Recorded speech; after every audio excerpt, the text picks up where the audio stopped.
നിയമസഭയിൽ ആദ്യമായി പുതുപ്പള്ളി എംഎൽഎ ചാണ്ടി ഉമ്മൻ സംസാരിക്കുന്നത്. 8 വർഷം മുമ്പ് കണ്ട കേരളമല്ല ഇന്നത്തെ കേരളം. ഇതൊക്കെ എന്ത് മാറ്റങ്ങൾ വല്ലതും ഉണ്ടെങ്കിൽ അത് എണ്ണി പറയാൻ സാധിക്കും. അങ്ങനെ പറഞ്ഞു കൊടുക്കണം രമണ. കൊച്ചി മെട്രോ, കണ്ണൂർ എയർപോർട്ട്, വിഴിഞ്ഞം തുറമുഖം, മൂന്നെണ്ണം. അതെ, ഇപ്പൊ 2 പുതുതായിട്ട് ചെയ്യാൻ പോകുന്നു. ഒന്ന് നെടുമങ്ങാട്, ഒന്ന് കാക്കനാട്. ആ ലിസ്റ്റ് നീണ്ടുകൊണ്ടേയിരിക്കുകയാണ്. ഈ പദ്ധതികളെല്ലാം UDF ഗവൺമെന്റ് ആസൂത്രണം ചെയ്യുകയും നടപ്പാക്കുകയും ചെയ്ത പദ്ധതികളല്ലേ സാർ?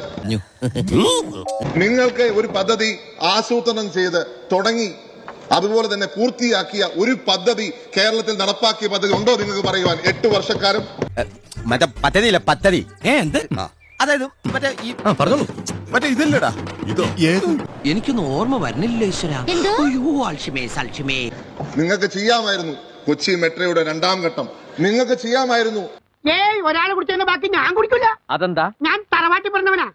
തിരുവനന്തപുരത്തെയും കോഴിക്കോട്ടെയും ലൈറ്റ് മെട്രോ എന്തുകൊണ്ട് നടപ്പാക്കിയില്ല? പറയട നാട്ടുകാരോട്. എന്തുകൊണ്ട് നടപ്പാക്കിയില്ല? ഞാനൊരു സത്യം പറഞ്ഞ് വിശ്വസിക്കൂ. എനിക്കത് ഓർമ്മയില്ല.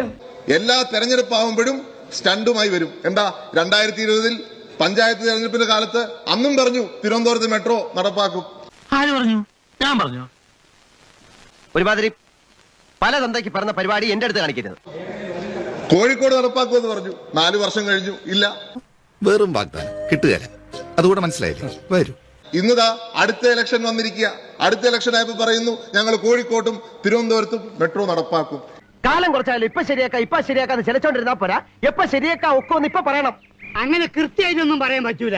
നമുക്ക് നോക്കാം UDF സർക്കാർ എന്തൊക്കെ ചെയ്തു എന്നുള്ളത്. 2014 ഈ 2 മെട്രോകൾക്കും വേണ്ടി രൂപരേഖ തയ്യാറാക്കി. 2014 ഒക്ടോബറിൽ നിർമ്മാണവുമായി ബന്ധപ്പെട്ട പ്ലാൻ തയ്യാറാക്കി.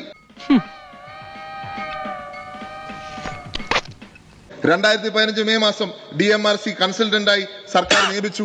അങ്ങനെ വരാൻ വഴിയില്ലല്ലോ. നീ കിടന്ന് ഉരുളൊന്നും വേണ്ട. ഇക്കാര്യമേ എനിക്ക് നല്ല ഓർമ്മയുണ്ട്. കാര്യം സത്യമാണെങ്കിലും എനിക്ക് അംഗീകരിച്ചു കൊടുക്കാൻ പറ്റുമോ?